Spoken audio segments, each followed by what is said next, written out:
cast a silver glow over the dark forest, where silence ruled and ancient shadows crept along the edges of reality. In the heart of this wild, forgotten place, two eternal rivals had agreed to meet. One had fangs sharper than steel and a thirst that could never be quenched. The other moved with primal grace, his breath forming clouds in the cold night air, his body pulsing with the power of nature's most feral beast.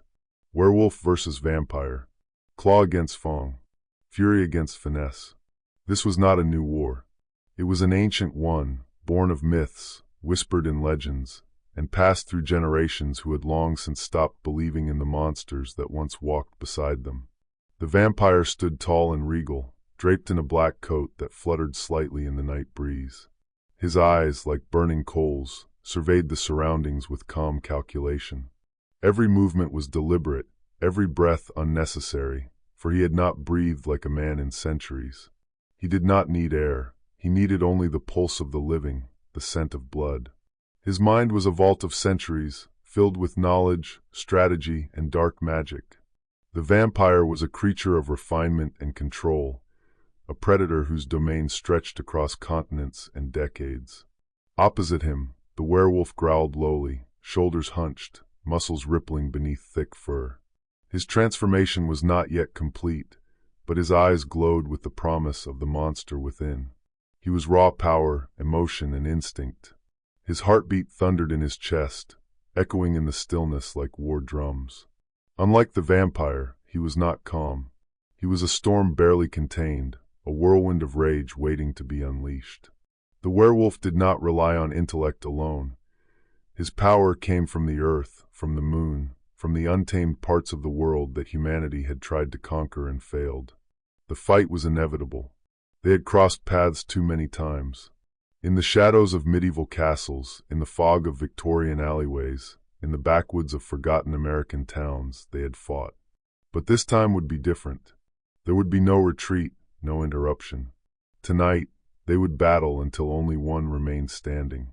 The werewolf struck first, leaping with a terrifying howl that shattered the stillness.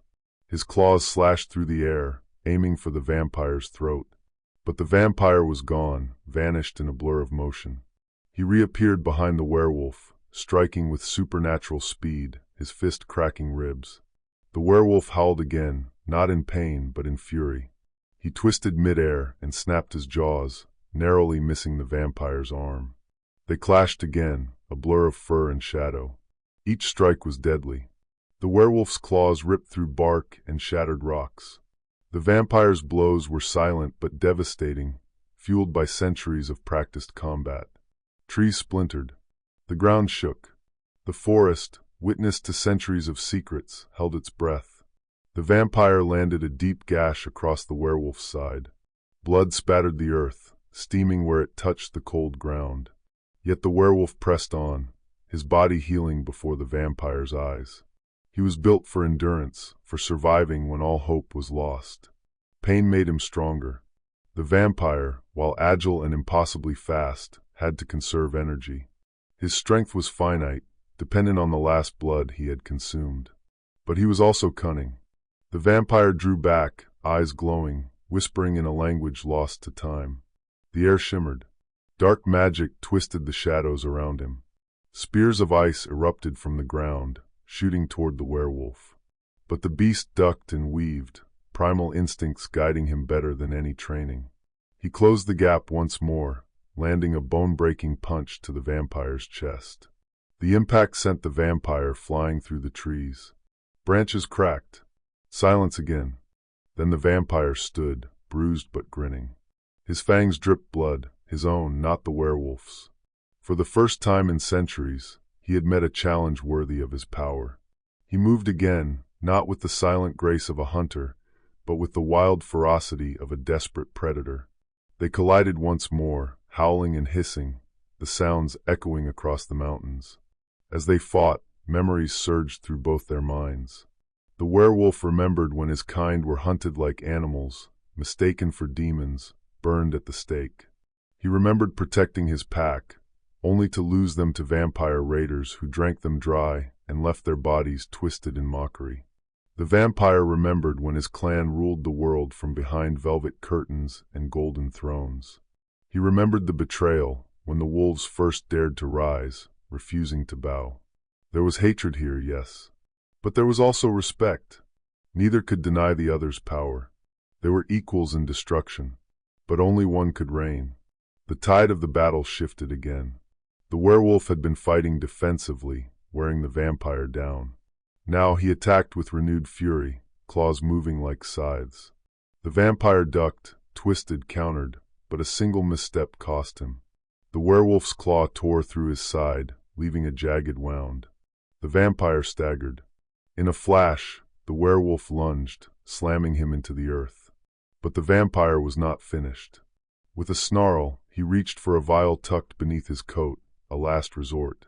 It held the blood of a saint, holy and searing to all cursed beings. He crushed it in his hand. The blood burned his skin, but he smeared it across the werewolf's chest. The beast roared in agony, stumbling back as the divine fire scorched his flesh. Both were wounded now. Blood dripped from the werewolf's scorched chest and the vampire's torn side. They circled each other, slower now, but no less determined. The end was near. It was not just strength that would decide the victor, it would be will. The werewolf lunged again. This time, the vampire didn't dodge. He embraced the charge, pulling the beast into a deadly embrace. Fangs sank into the werewolf's shoulder as claws drove into the vampire's heart. They fell together, a tangled mess of rage and pain. Silence followed. Then the clouds parted. The full moon glowed brighter. The werewolf stirred first, dragging himself up, barely alive. The vampire lay still, the stake-like claw embedded deep in his chest. He blinked once, lips curled in a final, amused smirk before the light left his eyes. For centuries he had ruled the night, but now he faded into dust, crumbled by the very force he sought to tame. The werewolf, battered and bloody, threw back his head and howled. Not in triumph, but in mourning. He had won, but at a terrible cost. The battle had taken nearly everything. His strength, his peace, his future. He stood not as a conqueror, but as a survivor.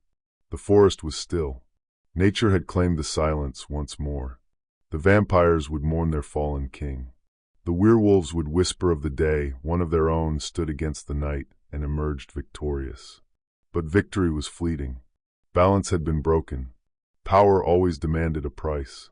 The werewolf limped away, vanishing into the trees, leaving behind ashes and blood. Somewhere in the dark, other eyes watched. The world would remember this battle. But peace? Peace was still a myth. Because in the eternal war between werewolves and vampires, there is never a final victory. Only the next battle. Who will reign supreme? Tonight, it was the werewolf. But tomorrow? Tomorrow belongs to the shadows.